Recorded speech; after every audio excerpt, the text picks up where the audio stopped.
नमस्कार, मैं आरबी सिंह यादव और आप देख रहे हैं मेरा YouTube channel RB Singh Yadav editor. आज हम 5वें चरण की बात करेंगे जो बीत गया है कल, और उसमें केवल 57 पॉइंट समथिंग वोटिंग हुई है। ये बड़े चिंता का विषय है। सत्ता के केंद्र में जब कोई होता है और वोटिंग कम हो तो फिर वह वोटिंग सत्ताधारी नेताओं और दलों के लिए काफ़ी परेशानी का सबब बनती है। निश्चित तौर पर भारतीय जनता पार्टी के लिए यह बहुत बड़ी एक अच्छी खबर नहीं है, कुल मिला के ये कहा जा सकता है। क्योंकि अब देखिए, बंगाल में इनकम्बेंसी क्यों नहीं है, वहाँ जनता भरपूर वोट कर रही है, 75-76% वोटिंग हो रही है। और आप देश के जो सबसे ज़्यादा सीट देने वाला दूसरे नंबर का जो प्रदेश है महाराष्ट्र, वहाँ पर क्या हाल हो गया है बताइए। 50% से भी नीचे वोटिंग हो रही है। तो इसके मानी क्या है?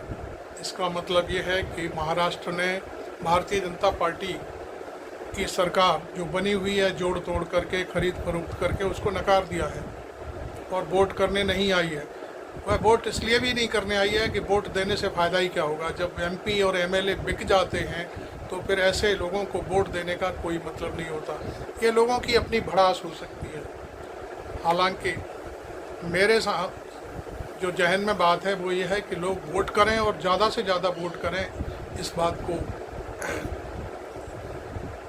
इंसाफ दिलाने के लिए कि सरकार इस बात के लिए नर्वस हो जाए, झुक जाए कि सरकार उसकी नहीं बन पा रही है और वह सत्ता से बाहर हो गई है। तो कुल मिलाकर के मैं आपको बता दूं, अब मैं आता हूं आरएसएस और बीजेपी के भीतर जो द्वंद्व चल रहा है उस पर।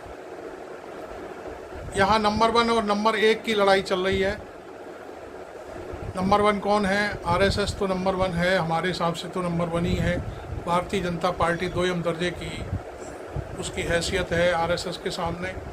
लेकिन जेपी नड्डा ने जो चैलेंज कर दिया है आरएसएस को और ये कह दिया है कि हमें अब आरएसएस की ज़रूरत नहीं है, ये शायद मुझे जहाँ तक लगता है ये भारतीय जनता पार्टी, खासकर नरेंद्र मोदी के लिए काफ़ी परेशानी भरा बयान है। आरएसएस पूरी तरह से नाराज़ है। हालांकि बातें अब 5वां चरण पूरा होने वाला है और कल का जो चरण था उसमें एक नंबर 3 की जो नेता थी अमेठी में, इमरती नहीं कहेंगे उनको, स्मृति ईरानी, उनकी जीत खतरे में पूरी तरह से आ गई है।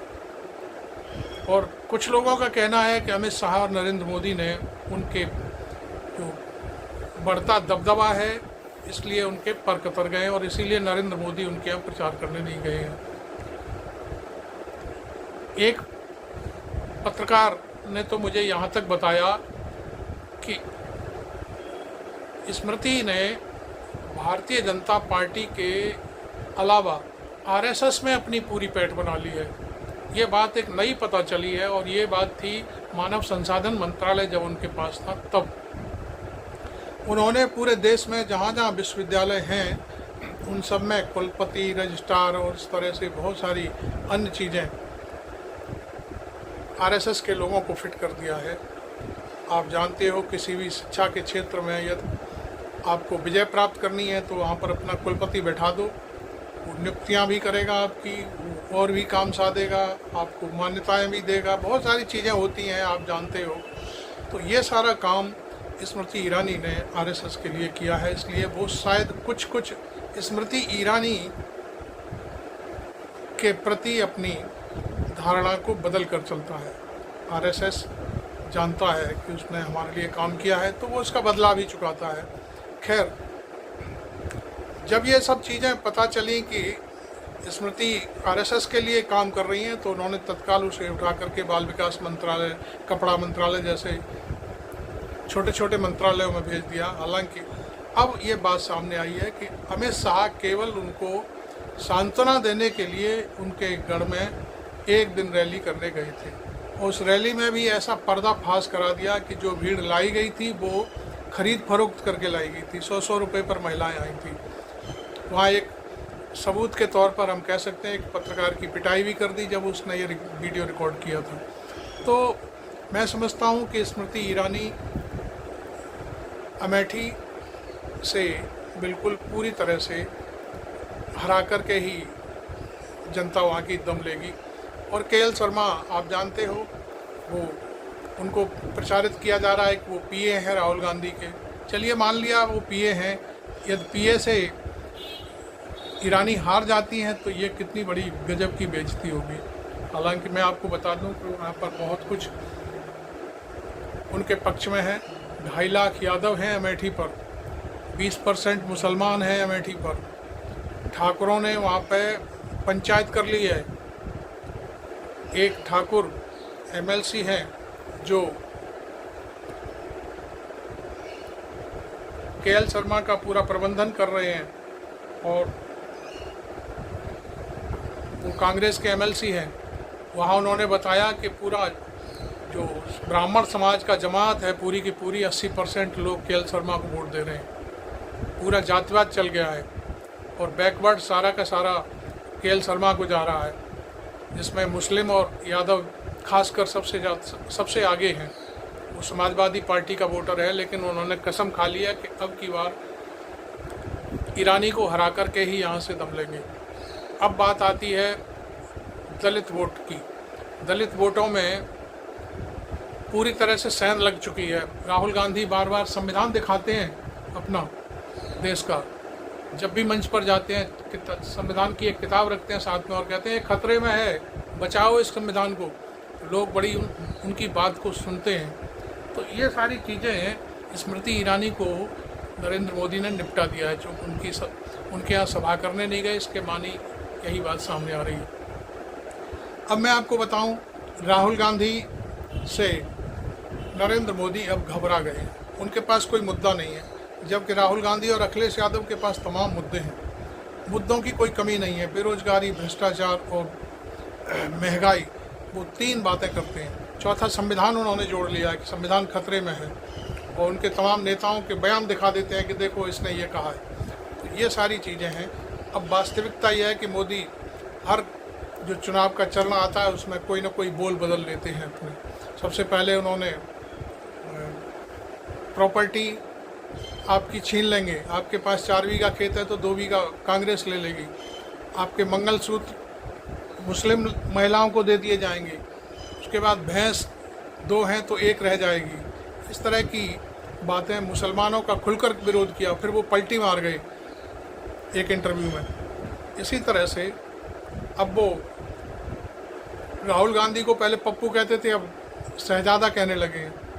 उसके साथ साथ अखिलेश यादव को भी शहजादा कहने लगे हैं, शहजादों की जोड़ी कहने लगे हैं। तो कहने का अर्थ है कि अब नरेंद्र मोदी पूरी तरह से नर्वस हो गए। जब उनके हाथ में कुछ भी बोलने के लिए नहीं है तो अब उन्होंने क्या किया है कि राहुल गांधी के जो वीडियो हैं उनको ट्वीट करना शुरू कर दिया है।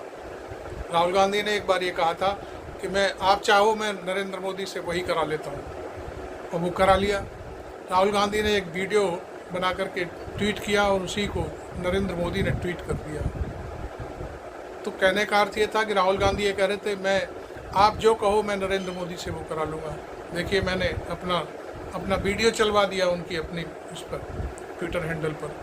तो वास्तविकता यह है कि नरेंद्र मोदी के पास अब कहने को कुछ भी नहीं है। 10 साल में उन्होंने क्या किया ये सबके सामने है। हमें अपना मुंह खराब करने की ज़रूरत नहीं है। भ्रष्टाचार, महंगाई और ये तो गजब के मुद्दे हैं। आम पब्लिक मैं समझता हूँ अभी तक कुछ भी बोलने से डरती है, लेकिन एक कोने में ले जा कर के छोटे मोटे पत्रकारों से बाकायदे कहते हैं कि वहाँ कोई सुन लेगा तो हमें रहने नहीं देगा, इसलिए हमने तो बदलाव के लिए वोट किया है। इस तरह की बातें कर रहे हैं लोग, खुले में बात कर रहे हैं। तो कुल मिलाकर के मैं आपको बता दूं कि प्रदेश में जो सबसे हॉट सीट है वो है रायबरेली, अमेठी, लखनऊ और अब वाराणसी। लखनऊ में राजनाथ सिंह को लाले पड़ रहे हैं। डाउन हो गई है बहुत स्थिति, क्योंकि लखनऊ में उनके पास करने को कुछ है नहीं। दूसरी बात, अब वाराणसी की सीट है, वहाँ पर देखिए संजय सिंह ने मुद्दे उठा दिए तमाम, पुलिस ने उनको गिरफ्तार कर लिया। पुलिस का एक अमला संजय सिंह को लेकर के थाने ले जा रहा है पकड़ के। उनके पास कम से कम नहीं तो 200 सिपाही होंगे आसपास। अरे संजय सिंह एक इंसान है, कोई किसी से मारपीट नहीं करते, वो मुद्दे की बात करते हैं, मुद्दा उठाते हैं और उनको ऊपर के इशारे पर उठा करके बंद कर दिया। तो ये सारी कहानियाँ चल रही हैं। और रायबरेली तो आप जानते ही हैं, रायबरेली गांधी परिवार का गढ़ रहा है हमेशा से, वो सीट कहीं नहीं जाने वाली। तो कुल मिलाकर के जो हमें पता चला है उसमें से शायद 9 सीटें थी, अभी 5 में चल रहे हैं, उनमें से 2 सीट मिल जाए तो बहुत बड़ी बात होगी मोदी के लिए। 1 सीट तो सुल्तानपुर की मिल सकती है, चूँकि वहाँ मेनका गांधी काम करती हैं और मेनका गांधी किसी के बुरे भले में पढ़ना भी नहीं चाहती। वो बहुत सारी चीज़ें स्पष्ट रूप से बोल देती हैं। मोदी के ऊपर कोई सवाल उनसे करता है तो कहते हैं इन सब चीज़ों पर मेरे को मत बुलवाइए। स्पष्ट बात है उनके अंदर। वो भले ही कांग्रेस की विरोधी हैं, लेकिन वो खुल कर के, उनकी अपनी विचारधारा है, उनका बेटा भी उसी टाइप का है। तो कुल मिलाकर के बात यह है कि महाराष्ट्र अब चलें तो महाराष्ट्र में जनता ने ये तय कर लिया है, क्योंकि जनता वहाँ की, देखिए आपको मैं बताऊँ, बहुत ही सामाजिक, सांस्कृतिक, सुसंस्कृत जनता है, संस्कारी कहना चाहिए जिसको। वो किसी को जब तक आप उसे छेड़ोगे नहीं तब तक वो आपसे कुछ नहीं बोलने वाले। वहाँ बहुत नाराज़गी है, गडकरी को लेकर के भी नाराज़गी है, क्योंकि वहाँ सामाजिक दृष्टिकोण है। वो महाराष्ट्र के नेता हैं, उनको नरेंद्र मोदी ने एक किनारे बिठा दिया है। दूसरा, महाराष्ट्र क्या है आप जानते हैं, उसे माया नगरी कहते हैं। माया नगरी के अलावा वो एक आर्थिक राजधानी है देश की, पूरे देश की आर्थिक राजधानी है। वहाँ पर जो भी कारोबारी आते हैं उन कारोबारियों को उठा करके सारा का सारा गुजरात की तरफ मूव कर दिया जाता है। और वहाँ जो चीफ मिनिस्टर है वो कुछ नहीं करता, जो डिप्टी चीफ मिनिस्टर है वो भी कुछ नहीं करते। तो कुल मिलाकर के वहाँ पे जोड़ तोड़ की जो पॉलिटिक्स की गई है उससे बहुत भारी नुकसान हुआ है भारतीय जनता पार्टी को। अभी मैं एक पत्रकार हैं राजीव रंजन सिंह, वहाँ के बहुत नामी ग्रामी पत्रकार हैं, विदेशी कुछ अखबारों में और मैगजीन के लिए काम करते हैं वो। उन्होंने 4 PM के संपादक संजय शर्मा से बात की तो वो मैं सुन रहा था उसको। उन्होंने बड़े बेबाक तरीके से कहा कि 48 में से मैं समझता हूँ कि 6 और 15 के बीच में आंकड़ा बीजेपी के पास रह सकता है। तो कितनी बड़ी बात है कि जिस महाराष्ट्र में भारतीय जनता पार्टी की और शिवसेना की मिलकर के तूती बोल रही थी, वो तूती अब बिल्कुल नीचे को हो गई है। तो कुल मिलाकर के आप समझिए कि क्या हो सकता है। इसी तरह से मैं आपको बता दूं कि जो आंकड़े आ रहे हैं, आंकड़ों में खुद के आंकड़े हैं। भारतीय जनता पार्टी के लोग खुद के आंकड़े दे रहे हैं। मेरे फेसबुक वॉल पर एक सज्जन लिख रहे हैं, वो एक बैंक के मैनेजर भी रहे हैं, उन्होंने 120 का आंकड़ा दिया। अब ये नहीं पता कि वो 120 का आंकड़ा इंडिया गठबंधन को दे रहे हैं या एनडीए को दे रहे हैं, लेकिन उन्होंने लिखा है। ये हो सकता है उनके हृदय की गदगदता की वजह से निकला है। एक मेरे दूसरे सज्जन हैं, वो भी बैंक के ही मतलब सरकारी अफसर रहे हैं, तो उन्होंने भी लिखा कि बैटरी डाउन हो गई है। अब वो किसके लिए लिख रहे हैं ये मैं नहीं जानता, लेकिन उनके मुंह से ये चीज़ें निकल रही हैं कि बैटरी डाउन हो चुकी है। अब बात आती है कि आरएसएस, मैं समझता हूँ नरेंद्र मोदी को ये मान के चल रही है कि हमारा सत्ता का जो अश्व है वो पूरी तरह से थक गया है, उसके पास बोलने के लिए कुछ नहीं है। बहुत सी चीज़ें हैं। आरएसएस एक बहुत ही, मैं आपको बता दूं, मेरे उसके विचारों से मेल नहीं खाते, लेकिन चूँकि मैं एक जर्नलिस्ट के नाते आरएसएस को ये मानता हूं कि वो संगठन है और संगठन है। उसने सत्ता में लेकर आया भारतीय जनता पार्टी को, और वही भारतीय जनता पार्टी अब कह रही है हमें आपकी ज़रूरत नहीं है। तो इस बात पर मैं गहन विचार कर रहा हूं कि आखिरकार भारतीय जनता पार्टी में जो नेता हैं वो, उनको इतना घमंड कहाँ से आ गया। ऐसा घमंड कि वो अपनी जो मातृ संस्था है उससे ही टक्कर लेने जा रहे हैं। हालांकि वैसे मैं आपको बता दूं कि उनका आरएसएस का 2 अखबार चलते हैं, एक 5 जन चलता है, एक ऑर्गेनाइजर चलता है। ऑर्गेनाइजर ने तो पहले ही लिख दिया था, मैंने पढ़ा था उसमें कि अब मोदी और मंदिर, अयोध्या मंदिर के नाम पर वोट नहीं मिलने वाला, आपको कुछ न कुछ अलग से करना पड़ेगा। तो वास्तविकता यही है कि 2014 में जो अन्ना का आंदोलन था उसके जरिए वो सत्ता में आ गए, भ्रष्टाचार का मुद्दा उठाया और किसानों की आय दोगुनी करने का मुद्दा उठाया। 15 लाख रुपए हम जो है हर व्यक्ति के खाते में डाल देंगे, ये इस तरह के फेक मुद्दे थे, उनको लेकर के जनता भ्रमित हो गई। और जनता, देखिए, मैं मानता हूँ कांग्रेस की सरकार में भी लोग परेशान तो रहते ही थे, और उस परेशानी की वजह से लोग झांसे में आ गए, और झांसे में आते ही उनको लगा कि 15 लाख रुपया मिलेगा और मोदी आ गया तो विदेशों में जो धन जमा है उसको ज़रूर लेकर के आएंगे। लेकिन हुआ कुछ नहीं। अब जब 2014 जीतने के बाद 5 साल मज़े कर लिए, नोटबंदी कर ली, और जो कुछ भी काला धन इधर से उधर था वो कर करा के अपना फिट हो गए, और एक अकाउंट भी बना लिया पीएम के नाम पर, पीएम केयर फंड। उसमें पता नहीं क्या हो रहा है, क्योंकि उसकी ऑडिट कोई कर नहीं सकता और उस पर कोई सवाल भी नहीं उठा सकता, लेकिन हम आपको बता रहे हैं। इसी तरह से उस दौर में एक रूल भी पास कर लिया कि जो व्यक्ति चंदा देगा वो एक कोई बॉन्ड होता है एसबीआई के थ्रू, उससे दे सकता है, और उसका भेद नहीं खोला जाएगा कि ये पैसा उसने कहाँ से कहाँ दिया। लेकिन सुप्रीम कोर्ट में वो बॉन्ड की व्यवस्था ही ध्वस्त हो गई और उसको अवैध घोषित कर दिया गया। तब पता चला कि भारतीय जनता पार्टी ने कितना पैसा कमाया। तो जनता ये सब चीज़ समझ गई है।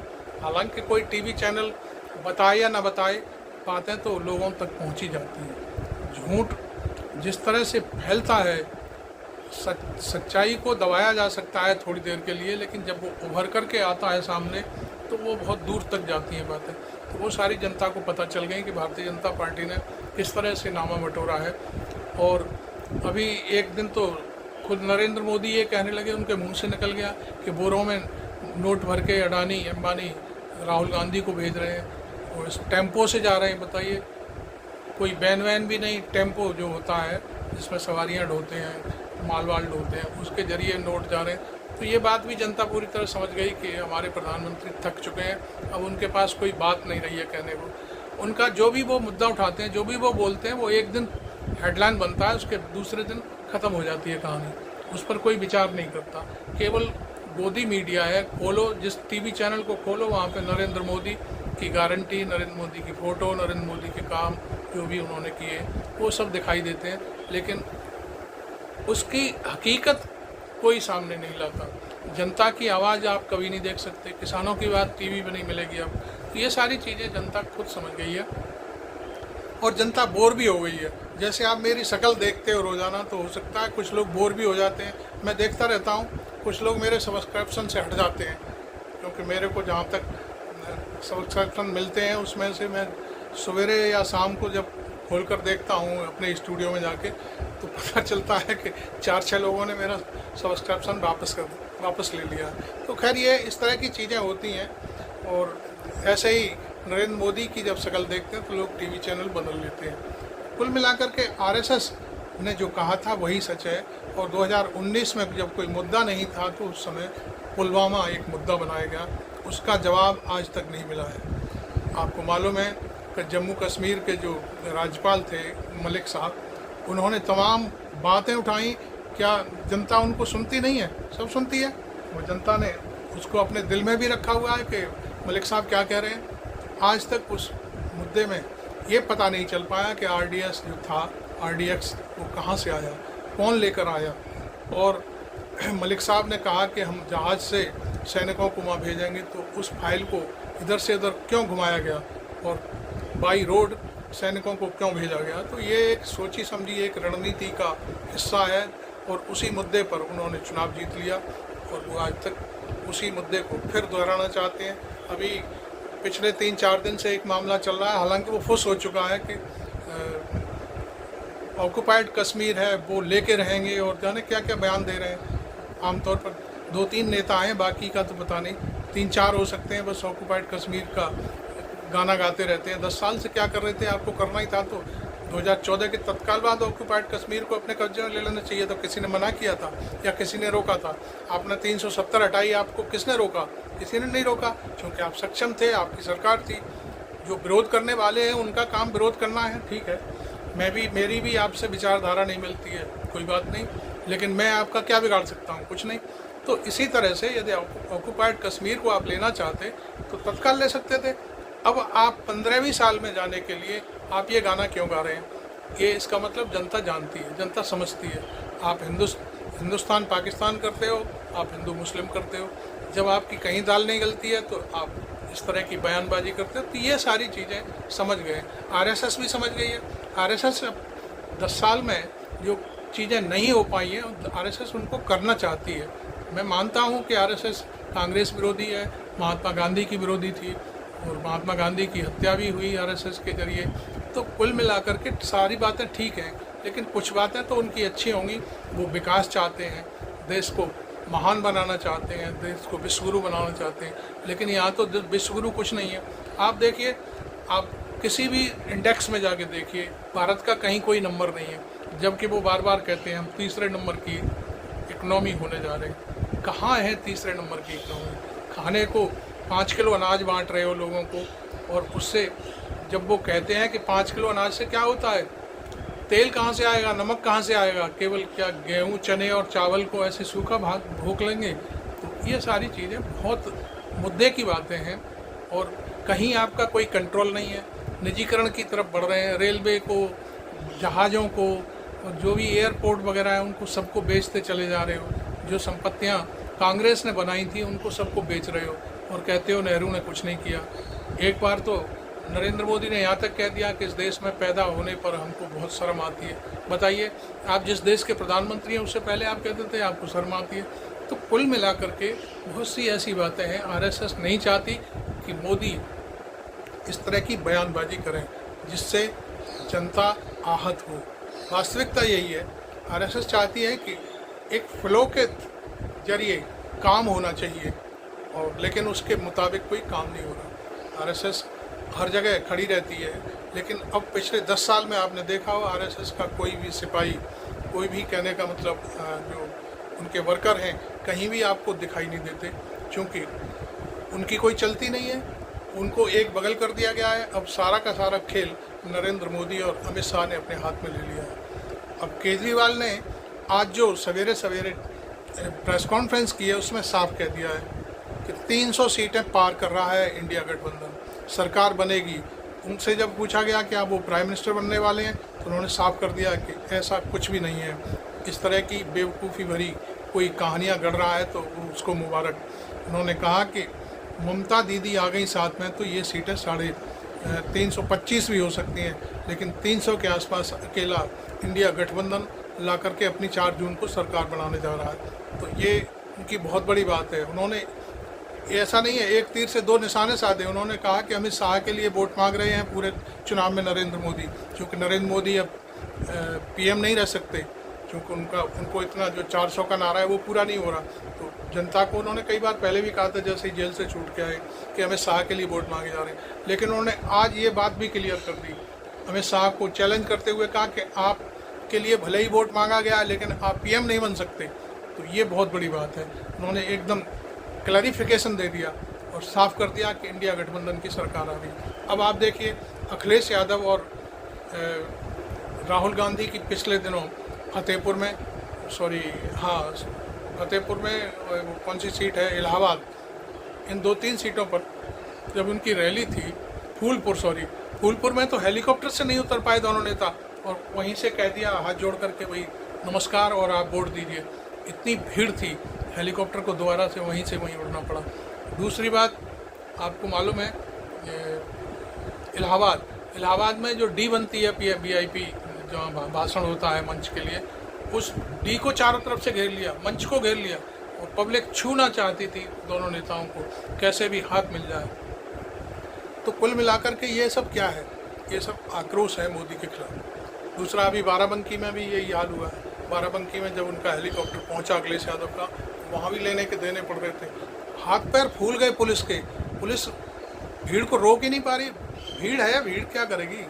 भीड़ भीड़ को कोई नहीं रोक सकता, चाहे कुछ भी हो जाए। इस तरह की चीज़ें हमने बहुत पहले भी देखी हुई हैं, तो इसलिए ये कोई बड़ी बात नहीं है। जब आंधी चलती है ना, तो अच्छे अच्छे दरख्त उखड़ते हुए नज़र आते हैं और पता नहीं चलता कि वो कहाँ उड़ गए, कहाँ चले गए। तो कुल मिलाकर के आज मेरा यही कहना था कि उत्तर प्रदेश के बाद जो महाराष्ट्र है, उसमें पूरी तरह से भारतीय जनता पार्टी ध्वस्त हो गई। और उसका कोई भी सपना जो 400 का है, अब तो लोग ये कहने लगे हैं कि भाई 100 भी पार कर ले तो बहुत बड़ी बात है। अब आप देखिए ये चीज़ कहाँ तक जाती है। मैं कोई जोशी तो हूँ नहीं, लेकिन मैं ये स्पष्ट दावे के साथ कह रहा हूँ कि जनता के जो रुझान आ रहे हैं, जनता की जो आवाज़ आ रही है, और जाने वाले देश के तमाम पत्रकारों की जब बातें हम सुनते हैं, तो निश्चित तौर पर नरेंद्र मोदी अब PM बनने नहीं जा रहे हैं। Thank you very much. मैं RB सिंह यादव।